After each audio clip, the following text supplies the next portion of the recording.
Small Business Tuesday continues with Your Money, Your Call. Welcome to Your Money, Your Call. I'm Jeremy Hook from TMS Capital. Tonight, joining me on the panel to answer your questions are Michael Gable from Fairmont Equities and Mathan Somasundaram from Blue Ocean Equities.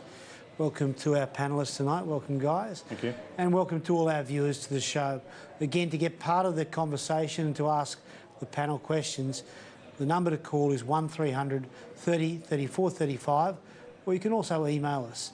And the email address is yourmoney@skynews.com.au. So we certainly do encourage you to get part of the conversation. There is a lot going on in the market.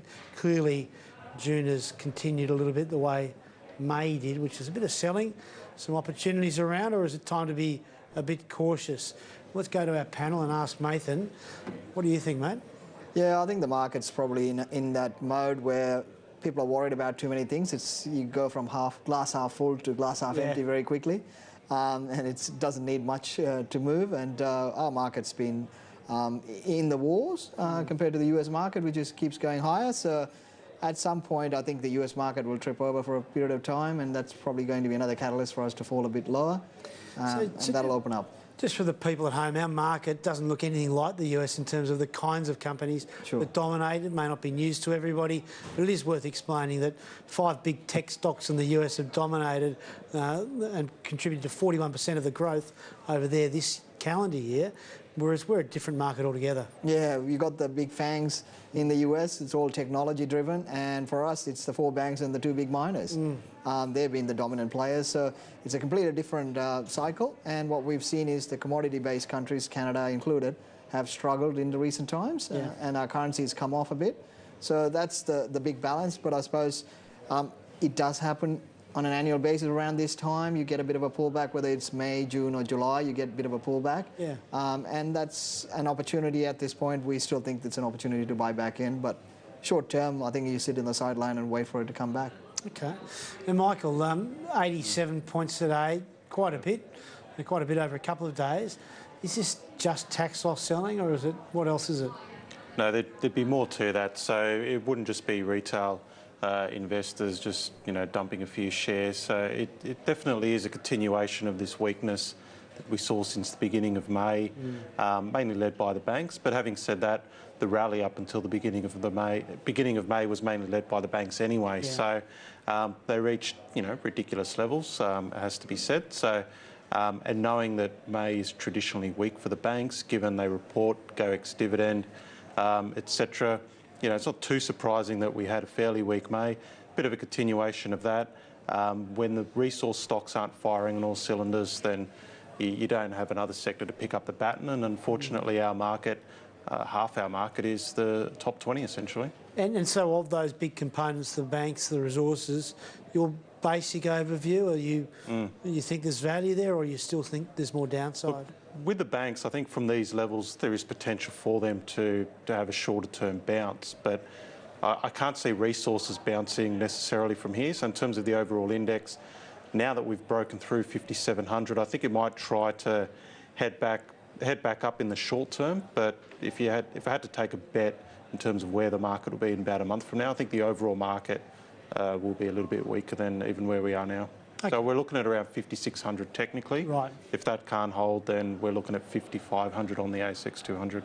Right, so maybe 60 or 70 points of downside short term, and then we'll see after that perhaps. But thanks for your comments there, Michael and Mathan. To start the show, they're the guys to call and ask the questions of, which is exactly what Nathan has done. Nathan's called in from Melbourne this evening. Good evening, Nathan. Hi guys, I'm calling about 2 stocks. The first one is Baby Bunting, BBN, and the second is TPG, TPM. They both had a bit of a pullback in the last few months. Just wondering whether they represent good value. Yeah, great. Thanks very much for your call, Nathan. Now, Baby Bunting, I noticed, which only floated about 2.5 years ago, I think hit a record low today. We know TPG Telecom's been on the slide since a profit warning and a capital raising. Now, Mathan, either of those, are they appealing to you or not? Both of them have been smashed. Both of them are in very bad sectors, and both of them are running from downgrades. So I think it's a bad play to follow a downgrade into it. Things that fall generally fall for a reason. Yes, there will be value, but generally when you get into a downgrade cycle, you should not be looking at that stock till they get to that first upgrade, because they'll have multiple downgrades to go. So I think it's a tough play. Both of them are interesting stocks, but I think they're in a tough environment. One is a retail, consumer spending declining, competition. That's Baby Bunting, so yeah. Consumers slowing down. No profit warning yet, though, from them? They haven't delivered one, have they? I think the last one was negative, and it is a store rollout story. Yes, and it comes down to the market now not believing the store rollouts will deliver the growth, declining consumer spending outlook. So I'd be a bit worried about that. And overall, we've seen all the retail stocks take a decent belting in the last month. So I'd be a bit worried there. TPG, the whole sector is going through a restructure. Nobody really knows where that sector will settle post-NBN world. They've had a number of downgrades. They even basically confirmed the guidance, and then they came out and downgraded again. Now they've raised capital to build, which again changes the dynamics. So I think there's a lot of structural changes going in that sector. Okay, well, you heard that, Nathan. Nathan doesn't like either of those two.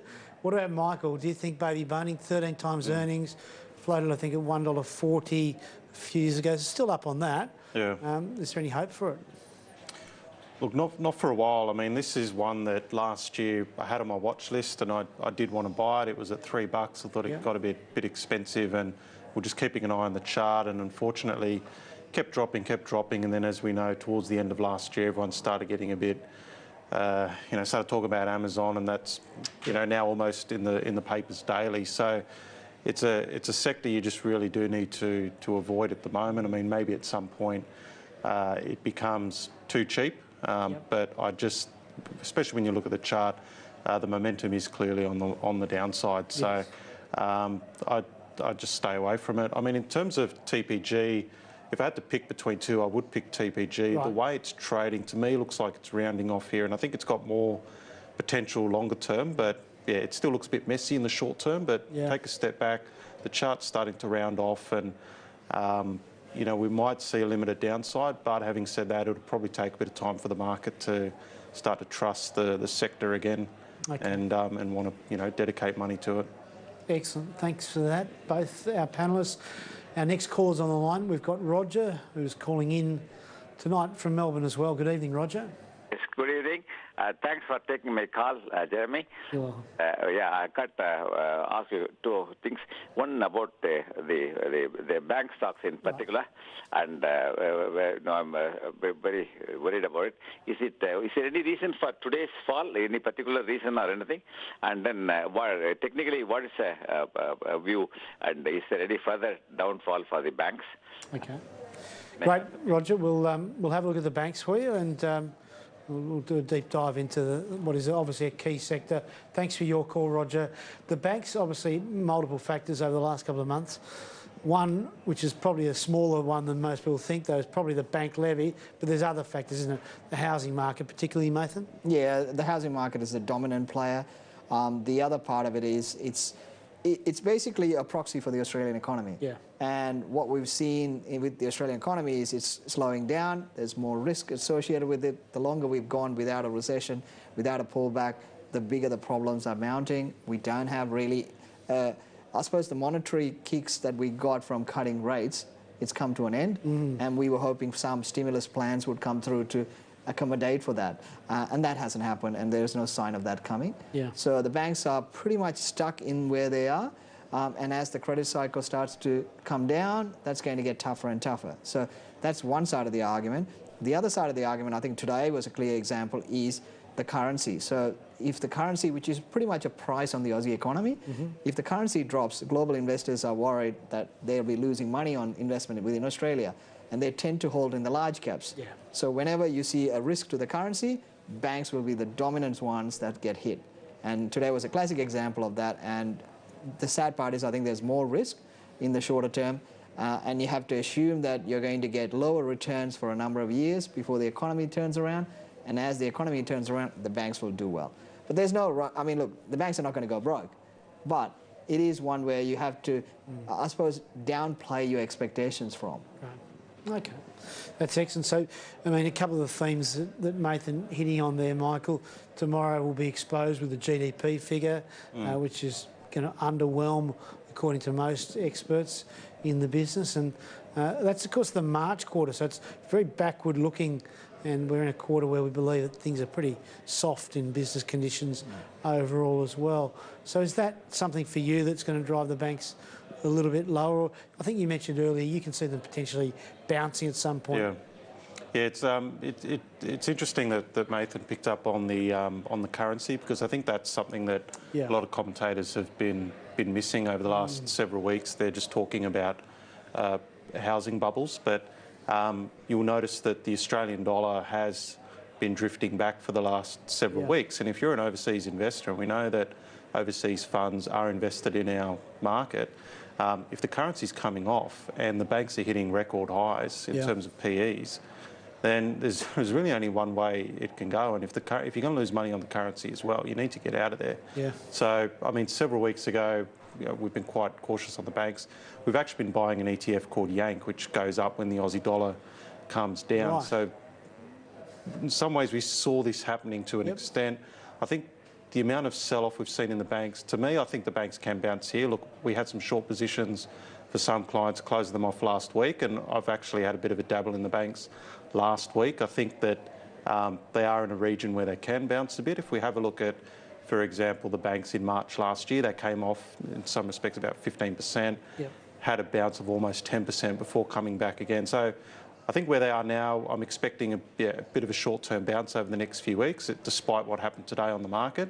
But beyond that, there will be further weakness for all the reasons that Nathan covered.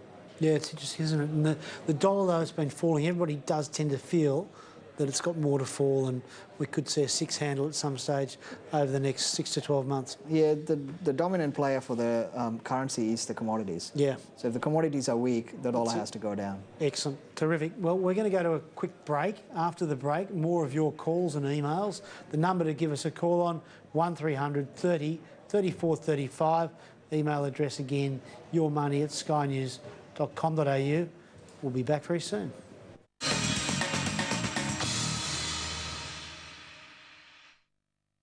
Crunchy, munchy, marshmallow soft, ready to be scoffed. The glorious Woolworths Rocky Road biscuits, just $1.65. That's why I pick Woolies. Days of onshore excursions and nights at exclusive private concerts, treasured memories that last a lifetime. Enjoy an all-inclusive 10-night France River cruise from only $6,645, including return flights. Call 138 128 today.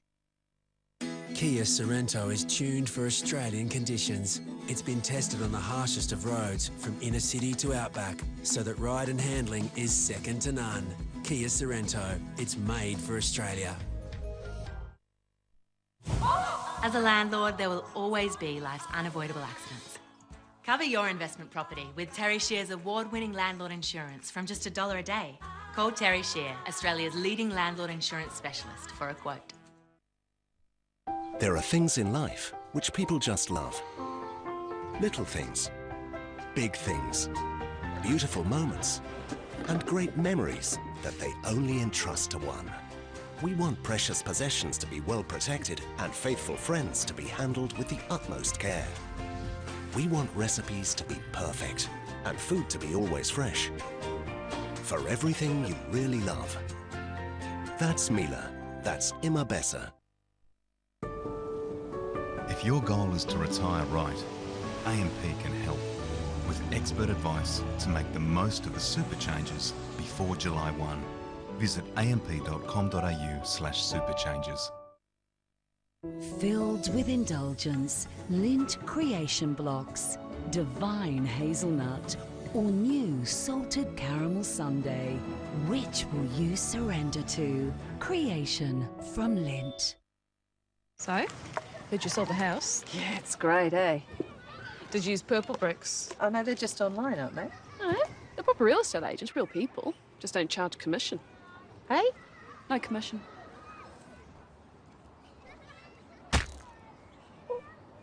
Commissary. The misery you feel when you spent thousands on commission but got nothing more for your money. I'll just get some napkins. Save yourself from commisery at purplebricks.com.au. Discover why Volvo is one of the world's fastest growing luxury car brands this end of financial year. With great offers across the range, now is the time to forge your own path. Wesfarmers under attack. That's the warning from one analyst ahead of Amazon's Aussie arrival. So what action will Wesfarmers MD Richard Goyder take as he prepares to hand over the reins? Join me, Sky News Business.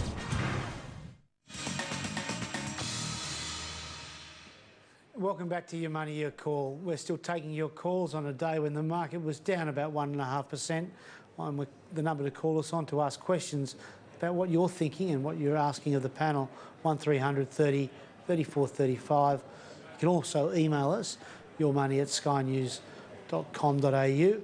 We've got a caller on the line who is Pranav. Pranav is calling in tonight from Melbourne, where they're running hot. Hi, Pranav. Hey, how are you? Yeah, well, thanks. Your question to the panel, good. please. Well, basically, the question is about Blackmores, and we're sitting at the 52-week low, I would say so, at this stage. Yes. And, again, it's like I'm one of the mom and dad investors as well, long term. Don't need to pull out my money. Had a parcel, pick up a huge one, probably 1,000 shares at 137. Yes. So what next from here? Just getting a bit anxious. So just wanted to hear your thoughts as well. Is it oversold at this point, or it's because of the downtrend, or probably Blackmore's entering the medical cannabis industry now? Yeah, sure. No, well, thanks for your call, Pranav. Let's go and have a look at Blackmore's, which, like you said, has hit a 2-year low today. It's lost about $10 in the last week or so, I think. And it had been a darling of the stock around this time a year ago, but it's fallen in a big screaming heap. Has it got a bounce in it, Nathan? Oh, look, it's a tough one. Because that whole sector had such a huge run on the China, I suppose the Chinese fairy dust. Everything that's exposed to China had a huge run, and Bellamy's, Blackmore's, everyone had a massive run. Then they ran into oversupply issues, and then regulatory risks, and they got smashed. The one that's outperformed all of them is A2 Milk. Yes. It's held up substantially well. And so really, one thing I've learned, whether you believe it or not, you back the winner in the sector and you keep backing the winner. You don't go for the turnaround story in the one that's struggling. You know, there's countless examples, whether it's Ramsay and Healthscope, whether you're looking at Aristocrat or Ainsworth. There's the ones that look cheap, they just keep getting cheaper. The ones that are doing well continue to get market share and do well. The big problem here is you're betting on something that's potentially going to turn around. It's probably going to spend a fair bit of the next 12 months going sideways till it puts up good numbers. So you really have to wait and see, trust management, and could be somewhere around 6 to 12 months before it turns. Right, yeah, okay, fair enough. And it's probably trading on around 22 times forward earnings, I think, and earnings have had to be wound back a couple of times over the last year. There was certainly a disappointing third quarter when they did report. So an A2, which you mentioned, probably on slightly higher multiples, but it's getting earnings growth, and so that's what encourages the market. Michael, what do you think of Blackmore's? Yeah, I've just had a look. It's trading on about 25 times next year's earnings. So it's taken a bit of a tumble in the last few days. The reason for that is Credit Suisse just put out another note regarding Blackmore's, just saying, look, maybe when earnings growth starts to kick back in China, maybe it'll be a bit longer than we first thought. So I guess sometimes at home you see these moves on stocks and there's no news, but often it's because a broker's just put out a report, and a stock like this isn't the most liquid. So look, that's what's happened. That's the event as to why it's fallen the last few days. It has been trading in a range between about 100, 120 for about 6 months now. So all that big selling subsided. And I think, again, it's just a case of the market getting comfortable with what these guys are doing. As Nathan, I agree with Nathan, it'll probably take at least 6 months until, we start to see some proper numbers coming through that, confidence can come back. But in terms of the chart, look, it has broken under its previous lows. So, often that triggers some people's stop losses. So I wouldn't be surprised, given how oversold it is, it does just bounce back up towards that 100 mark. I can't see the selling continue from this point. So for Pranav, who's bought 130 odd, sitting on a 35% odd loss at the moment, hold on. Is that the advice, guys? Depends what you've got. I mean, if you've got blackballs as well as a bunch of other stocks, and you're not using your capital for anything else, it's a different story. It depends if he's got only 3 or 4 stocks and the market's about to be a couple hundred points cheaper potentially in the next few weeks. Maybe there's other opportunities for now, and then come back to the Blackmore story when it gets going again. Yeah, good one. Okay. Obviously, there's a dividend that will be worthwhile holding if you are holding it, but some good advice from the panel, Pranav, and we wish you well with Blackmores. Our next caller's on the line. We've got Christy who's calling in from Newcastle. Hi there, Christy. Hi there, how you going? Good, thanks. How are you? Good, thank you. Thank you for taking my call. Sure. My question is regarding Sundance Energy Australia. Yes. They were at 6 cents at the moment, and they're coming back quite a bit from the start of the year, so I just wanted to get what your thoughts were. Great, no problem. We'll have a look at that. Thanks for your call, Christy. Sundance, SEA, Sundance Energy, because there was another Sundance. It's got nothing to do with Butch Cassidy. But, Michael, what can you tell us about SEA? Yeah, look, not one to follow. Having a look at the chart, I mean, yeah, Chrissy, you're right. It's obviously come back since the beginning of the year when it was a bit over 20 cents, but it's also come back from $1.40 from where it was a few years ago. So I'm hoping you haven't held it since then. Yeah, look, it is a bit of a messy chart. I wish I could say there's something happening here that tells me it's going to bounce tomorrow, but yeah, look, at the moment it's just drifting back, quite oversold. Maybe it does this for another week before bouncing again. But I guess on a positive note, for the last year, it has generally been tracking sideways. I suppose not too dissimilar to the Blackmores we just looked at. So the big selling subsided for now. Hopefully, the last few days doesn't trigger anymore. Excellent.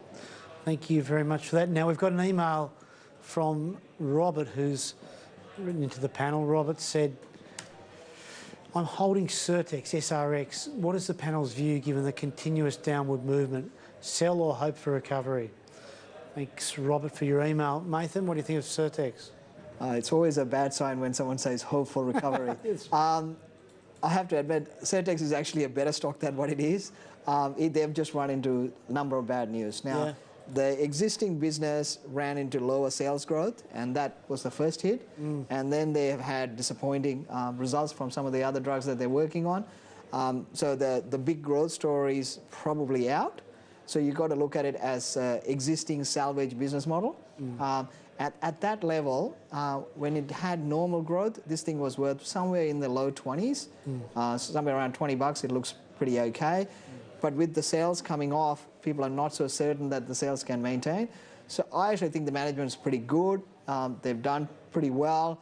And look, it is a biotech stock, so there's going to be risk. This is not National Australia Bank. No. So in that context, there will be risk. But I think as they get the sales recovery, go back to the usual standards, this should recover into somewhere around the high teens, and you should see a bit more upside.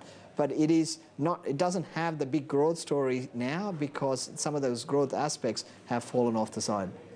And from a point of view, it could become a much better return from this point, even though some of the exciting elements to the primary end point of the Surspheres and ultimate cure of liver cancer has almost been dashed now. But from an owner of a company, it could, from this point, be a very high-returning stock. It could be. The only thing caveat I put onto that is we are in one of those periods where tax loss selling could be high. Sure. And this is one that's probably underperformed during that period. Definitely. So a number of shareholders who've made money on some other stock might sell this one to lock in that. So you might see more downside, but that'll be short-term. So I'd expect Certex to do better around July, but it's probably going to struggle in June. Excellent. Michael, what do you think of Certex? Oh, look, not too much further to add. I mean, didn't we have a situation where even there was some hoo-ha over directors selling and the managing director? So I guess left. Yeah, so I guess you need a bit of confidence to come back in relation to that. There's nothing on the chart that says this is the key level to start buying it now. Maybe we need a bit more of a washout. I mean, I'm just having a look at, you know, the recommendations from the big brokers. They're still backing it. Maybe we need to wait for them to just give up on the stock and, you know, just flush out, you know, the last of the sellers. I mean, sometimes that's a sign of a low when the big supporters of the stock just finally give up and say, look, it's too hard, just forget about it. So. Yeah, look, it's had a difficult year or two now, and so though it's a great Australian story, and at its best, it's got good returns, pays a dividend, but the upside and the really exciting story for the business is over. I think shrewd buying at these sorts of levels will probably get a reasonable return, but it's not like Nathan and Michael have said, without a risk. So be careful of that. And thanks for your email, Robert. And we'll be back after a break now with more questions, emails and calls. Again, the number is 1300 30 34 35. The email address, yourmoney@skynews.com.au. Back after the break.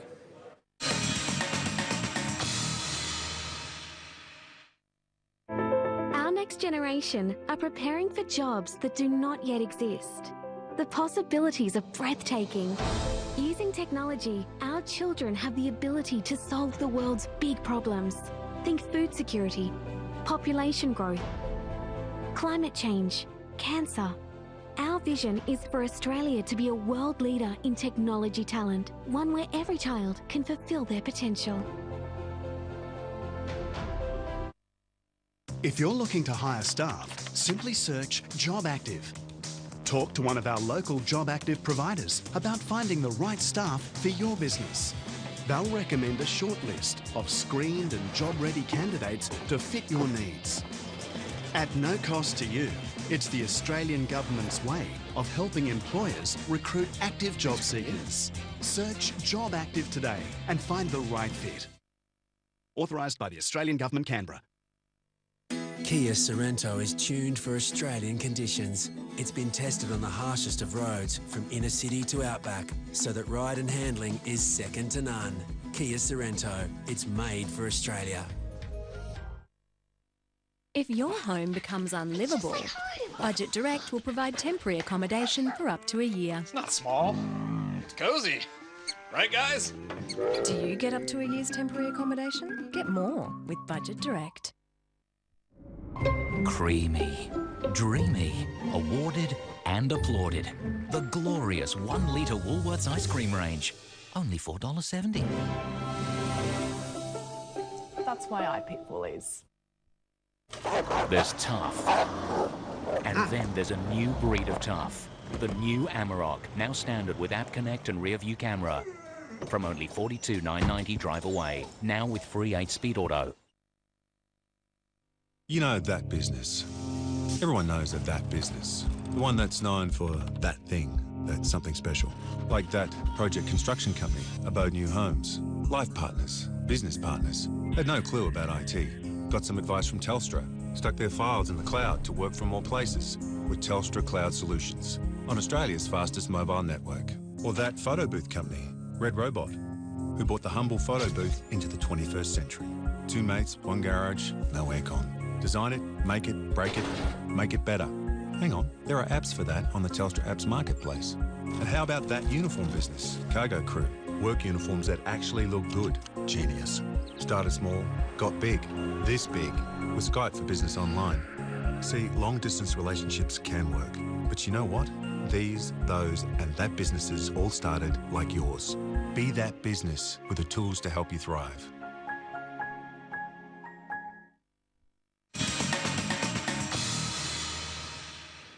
Welcome back to Your Money, Your Call. I'm Jeremy Hook from TMS Capital.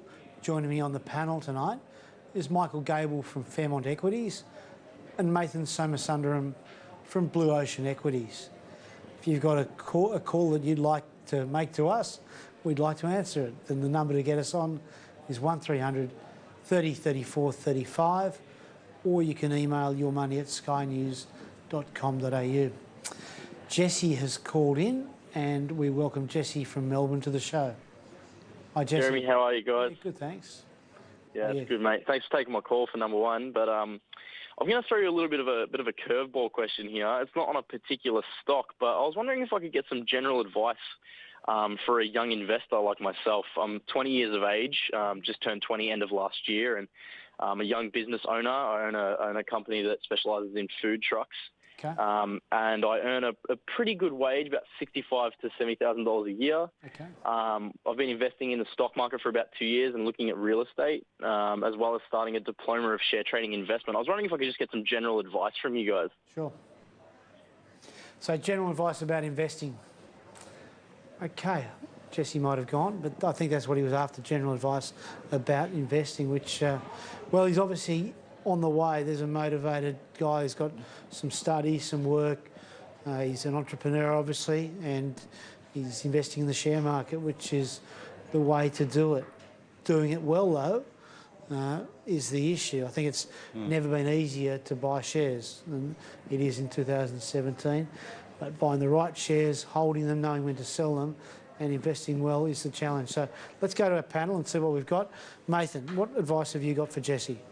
Oh, look, I think the first one is he's young. He should be looking at relatively elevated risk, and you should be looking for growth, and he should be thinking at, I suppose, investments that's growing for the long term.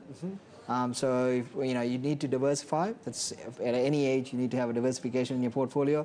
So having part of it in property, part of it in fixed income, part of that in equities makes sense. And the equities, you want to have some part of it in global equities. And I'm a big fan of keeping most of it in Australia because you have definite tax advantages based on that. But there are a number of easy, cheap ways to get global exposure.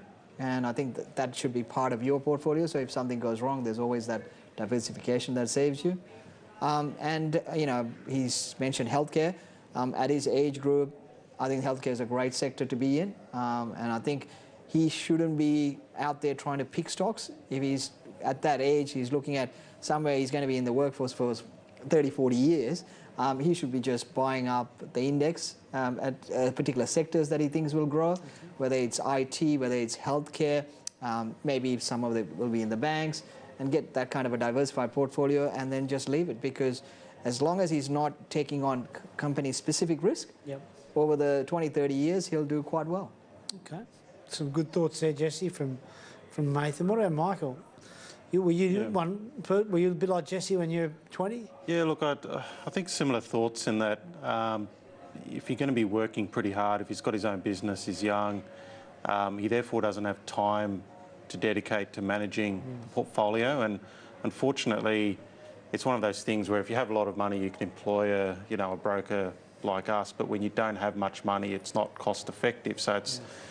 you sort of need money to make money in some respects. But he is lucky in that nowadays you do have a lot of ETFs which not only track the index but track active fund managers as well. So there's a little bit out there where he can put it into these ETFs, and if he ends up not looking at it for a few weeks because he's busy with his own business, then that's okay. But as Nathan said, he's young, so he can take on risk. He doesn't have to, be too defensive. And then I think as he builds it up over time, there is value in then using, companies like where we work, because you can then pay for someone to, look after it full time. But I think nowadays you just have so many more opportunities because of all the ETFs and the knowledge out there to have a good crack at it. Excellent. Yeah, well, I think there's some good comments. I'd add to those, Jesse, that I think obviously educating yourself about the share market by dipping your toe in the water and having a go and seeing how it operates firsthand is great. But doing that formal education is important. I'd say in terms of investing, buying growth stocks, Nathan said that, is the way. Buying a portfolio of them is the way. Buy them, though, when they're out of favour, after bad news has gone through the market and people, such as the front page of the newspapers, are telling you all the bad news about equities and shares generally. You'll find bargains at that point, and if you hold them for a long period of time, I think you're going to do very well. And remember, at 20, it's about the best age to be making mistakes if you have to. Investing in the share market involves making mistakes, but make sure you manage them and provide the opportunity for great growth across a range of high-quality growth stocks. And I think you're on the right path. Thanks for your call, Jesse. Hopefully that's of help to you tonight. We've got Eddie on the line who's calling tonight from Byron Bay. Good evening, Eddie. Good evening. Thanks for taking my call, fellas. I've just got a general question, not about a company specifically, but it's about the research analysts and some of their calls on price targets and upgrades and downgrades. And it's to be honest, it frustrates me a little bit because so often they seem to get it wrong. So I guess my question is this, is how much notice should we take of it? There's, I don't know, UBS, Goldman Sachs, a good example is yesterday they did this huge slash of their price target on retail food group. Yes. And the shares plummeted almost 12% in a day. And then retail food group came out today and made an announcement saying pretty much in their announcement, you know, that they based that on nothing worth basing it on. Yeah. So, you know, how much is it worth listening to these research analysts like UBS and Goldman Sachs and their upgrades and downgrades? Yeah, great. I think it's a really good question, and Eddie will get to that now. So thanks for your call tonight. Brokers are one participant in the market. Analysts write research to effectively sell to their clients. So we have to know that. If we can get it, it can be valuable. It's certainly not something which is to be treated as gospel, though. It's not the only voice. It's not the only way we would want to understand. We've got to understand where they come from. So a good topic to bring in Nathan on, who writes some quality research, and maybe give Eddie a bit of an insight into your world. Look, I've been a macro analyst, a strategist all my life. So it's been in the industry over 20 years, worked in big houses. I was at Citi for a very long time. So I know how the model works. What you have to understand is a stock-specific analyst will be looking at it from a particular stock's perspective. So it is really hard for them to see or price in what happens outside their sector. So it's about, unless a specific stock the business model is broken, they'll always be optimistic. They tend to have a relationship with the corporates. They try to understand how the business model works, and they make judgments on how it grows or how it's not growing. So part of that, you have to understand where they come from. So generally, and unless the model is broken or they see an issue with the model, they will be optimistic and they will be forecasting growth. But that's not always going to be the case. So the problem for you is, as an individual, you should not be looking at what recommendation they provide or what target price they put in, because historically that has not been ever proven to add value. The thing that you are looking for in an analyst report is what insight they provide into that specific stock, into that sector. What are you buying that for? So if you're looking at a stock XYZ, you're buying it because it's a dominant player in a particular sector that you like or something like that. So that's the insight that you're looking for. Why? They're doing better than the other guy. They got better margins. They're growing better. They're capturing more market share. Those kind of insights is what you're looking for, not the target price or the recommendation. That should be the last thing you should look at in an analyst report. Yeah, exactly. And that, thanks for that, Nathan, that does require a bit more effort than a lot of people want to put into. If you see a broker report and it says buy or sell and a target price, that's often as much as anybody reads out of a report. And so you have to drill in a bit deeper. But I might just open up to Michael and start talking about the specifics of that retail food group, which is a good case in point. An accounting treatment which will come into place on 1 July 2019, which is the treatment of operating leases as a liability, will impact on the balance sheet. Now, that's something that for a company on the periphery, on the edge, might be a factor. For a relatively strong company, that won't matter a lot. Now, UBS, which came out with the sell and that news there yesterday, previously did have a sell on retail food group, I believe, as well. And the stock did bounce today despite its big 11% fall yesterday. But I guess, Michael, retail food group, a couple of comments, and then about the theory of the analysts' reports. Yeah, well, look, I mean, retail food group has been on a bit of a slide anyway all year, and I guess trying to think of the motivation behind putting out that report. I mean, maybe the analyst was a little bit embarrassed at the underperformance of the stock and was looking for an out. I don't know. I haven't been following the stock too closely, but it looks like yesterday was clearly an overreaction. Now that we've seen the company come out and make comments in regards to their debt levels, so I wouldn't be surprised if today is just the beginning of a bit more of a bounce back in the stock.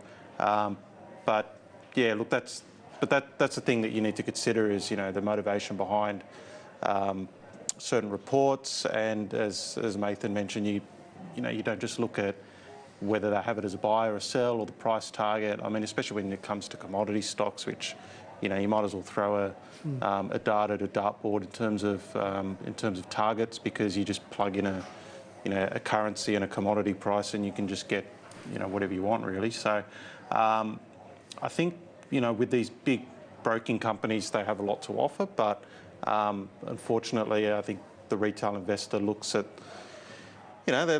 they look at the nice website and the nice research and they think I'm getting access to all this great stuff, but at the end of the day it can be very confusing when your broker says we have a buy and a target of this, whereas everyone else might be picking up on something which they haven't picked up on. Yes. So I think that's where you get value from, I'm guessing, from what Nathan does and from what you do, and obviously with what we do, we're independent, so we can look at all the broker research and say, look, we've gone through the research, we've taken the time to do that, and what we've picked out is this and this and this, and these are the things to look for despite what this guy's saying or that guy's saying, and therefore this is the recommendation. So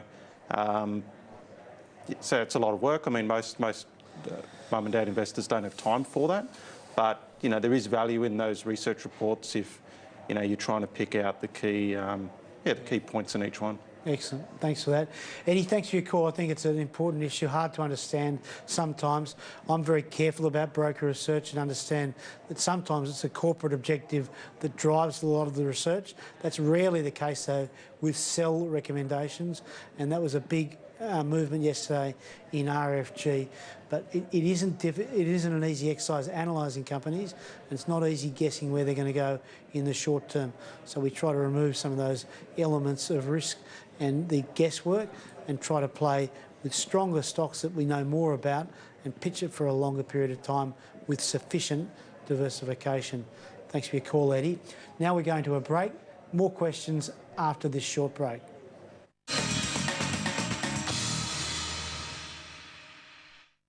Our next generation are preparing for jobs that do not yet exist. The possibilities are breathtaking. Using technology, our children have the ability to solve the world's big problems. Think food security, population growth, climate change, cancer.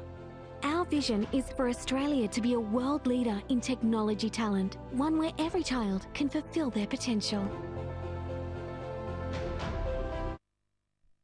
Crunchy, munchy, marshmallow soft, ready to be scoffed. The glorious Woolworths Rocky Road biscuits, just $1.65. That's why I pick Woolies. Kia Sorrento is tuned for Australian conditions. It's been tested on the harshest of roads, from inner city to outback, so that ride and handling is second to none. Kia Sorrento, it's made for Australia. Soon you'll experience magic you can only have imagined. And the things you love most come to life before your very eyes. That's why we're building a new kind of network, so you can thrive. The world is full of hidden treasure, just waiting to be discovered. So look a little closer and see what others don't. Join Expedia Plus Rewards today and discover member pricing and more. Woke up this morning, I suddenly realized we're all in this together. We're all in this together. We're all in this together. When you belong to a super fund that's run to benefit you, and only you, you're in good hands.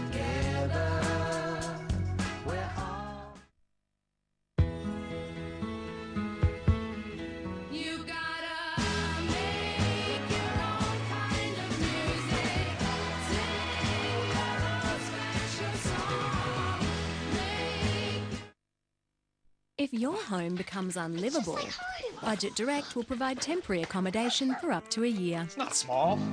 It's cozy. Right, guys? Do you get up to a year's temporary accommodation? Get more with Budget Direct. Here's your new Golf. It's hard to let go of a good thing. The Golf Runout is in its final days. Get a $2,000 factory bonus across selected models. Must end June 30. Volkswagen. It takes a unique perspective to see the whole picture. Chartered accountants help businesses to seize opportunities, prepare for future challenges, and grow industries that can contribute to healthier economies. Choose a chartered accountant. Welcome back to the show. If you've got a question you'd like answered, please pick up the phone and give us a call on 1300 30 34 35, or you can also email us yourmoney@skynews.com.au. Okay, our next caller on the line is Lisa, who's called in from the Gold Coast. Hi, Lisa. Hi, Jeremy. Hi, panel. Just wondering your views on APA Group. Yes. I'm a medium to long-term investor. I do have some shares that I bought 6 months or so ago at a cheaper price, and was wondering your views on actually whether you actually do think that it's a good to actually have for for that longer term, or you think that that it might be better. It's just I've been hearing a few things about it lately, and was wondering what your thoughts were on APA, and if you have time on AMA Group. Thank you. Okay, no worries, Lisa. APA Group was down 4.5% today. It's really one of those bond proxies, so when they're selling in stocks that are related to a concern that the bond market might sell off, APA certainly does go and fall like it did today, but equally it's had a phenomenal medium and long-term performance. Nathan, but there was something maybe particular today? Yeah, I think there was a big global transition portfolio went through the market, so we saw a lot of those large cap defensive stocks that were held by global guys that was dumped on the market.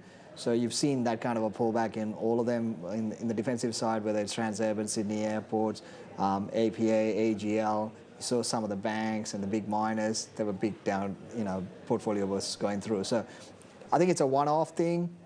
I think the market is, I think APA is pretty close to fair value. There's probably a bit more upside to it. I think the whole thematic would be, where do you see interest rates going, especially in the US? That's pretty much where it's going to determine the valuation of it. I think the recent weak data out of US curtails the rate that the hike might happen. And I think with the non-farm payrolls, that's 2 bad numbers in the last 3-4 months. So I think that'll be slower than what market expects. So in that context, I think these defensive utilities will recover. So I'd be a holder. You're a holder. Would you buy APA at this level? I probably wouldn't buy. I wouldn't put more money in it, but I wouldn't be selling the exposure. I'd probably look at, if I wanted to buy another bond proxy type model for the next couple of years, I'd probably wait for about a month and buy into the banks. Yeah. And diversify a bit, because I think the banks will probably see a bit more downside and you'll probably get it cheaper. Okay, good one. And you're probably getting around about a 5% forecast yield from APA, whereas the banks might be almost 9% grossed up. Yeah, when they get to about the 10% grossed up, that's when you jump onto them, because even if you price in the downgrade, it comes back to, on a grossed up basis, around 7%, which is still cheap. Yeah. Thanks for that, Nathan.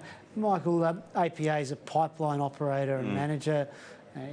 Once upon a time came out of the AGL group, which was also down a lot today. But to understand, as a stock, it should be pretty consistent, but it's been really very strong, and on days like today, very aggressively sold down. Probably not at all what you'd expect from a business like that. Yeah, I mean, probably more volatility than you'd expect just in the last year. We've seen it, previously almost get to $10 and then get sold down to about $7.20 and then, back near $10 again. So not the sort of movements you'd expect. In terms of the dividend, I just looked it up. It's about 4.8%. There's no franking, of course. So, not as great as it used to be a number of years ago, but that's why it's been bid up. Look, I think the way it's trading, I can see it coming back into that range again. So You know, I wouldn't be rushing into it. We saw, you know, Transurban, Sydney Airport, so a few of those, you know, bond proxy stocks get hit as well today. Yeah, I mean, that makes it hard because you're looking at, you're trying to make I guess, a bet on what interest rates are going to do. I mean, towards the end of last year, we thought in terms of US rates, you know, we saw yields going up and then they started to come back to a more reasonable level and these stocks start to take off. So, you know, where are they going to go? It's probably too hard for me to predict. But looking at the way this stock tried to go to a new high and just get smacked up today. So technically it doesn't look great. Yeah, for the moment, no. I mean, I'd be probably, you know, trimming back up at these levels and having a look at it again, you know, if it's sort of back in the mid-8s. It's interesting too, and the 10-year bond's trading around 2.389 at the moment, which after tomorrow's GDP and further data, you know, more people I think will start beating the drum on potential rate cuts. But again, that puts these kinds of stocks in a pretty positive light, and yields of double that 10-year bond on a solid investment. Shouldn't be as volatile as that. Should be quite inert, really, but it's had the capacity to grow. It's been actually very well managed. That's APA. I'm just going to quickly see if we can get a comment from maybe Nathan on AMA.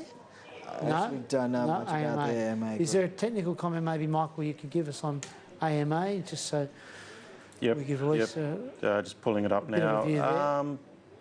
Probably a little bit more negative, if anything. So just to describe what I'm seeing, it, you know, tried, back in February, it tried to threaten that 2016 high, but got sold off pretty quickly, struggled a bit, and then over the last few weeks, it's been getting sold off again. So fairly negative price action.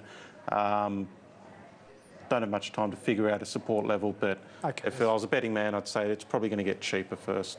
Thank you. Thank you for your call, Lisa.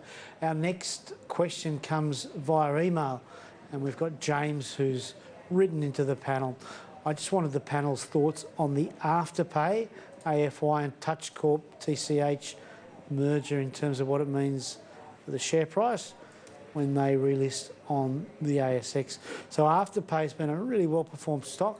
And have you been all over that one, Nathan? Oh, look, I wouldn't say I'm all over it, but it is one merger that our firm has been looking at. I think it's quite interesting. I think there'll be a decent amount of interest in this one post-merger. I think it'll probably do quite well. So it might go up after a list is what we're expecting there. So any view there on either of those two stocks, and particularly, Michael, how they go? No, I haven't been following those. They're pretty small. Afterpay paying a nice, you know, is a growing business. It's obviously in that niche financing area, so a well-performed stock that I'd agree with, mate, and I think it'll continue to do well. We'll probably see if we can sneak in another email before we leave the show tonight. No, maybe we can't. But let's get some thoughts from the panellists. So GDP out tomorrow, Nathan. Not expecting a lot there.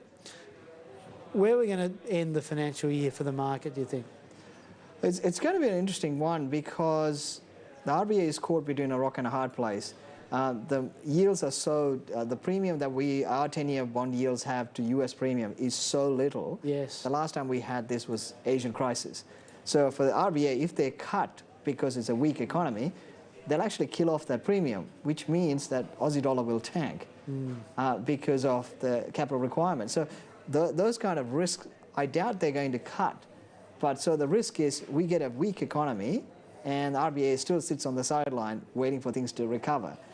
So that's the big worry. So that is probably one of the reasons why we saw global investors getting out, because they're seeing a weaker economy coming and RBA unable to act. So I think it's going to end the financial year probably in a weaker situation. Okay. But I think in the second half of the year, I'd expect the share market to do quite well. Okay, thanks for that. Michael, what do you reckon? What can we expect in the weeks ahead? I think our index will be softer. It'll be lower than where we're seeing it now.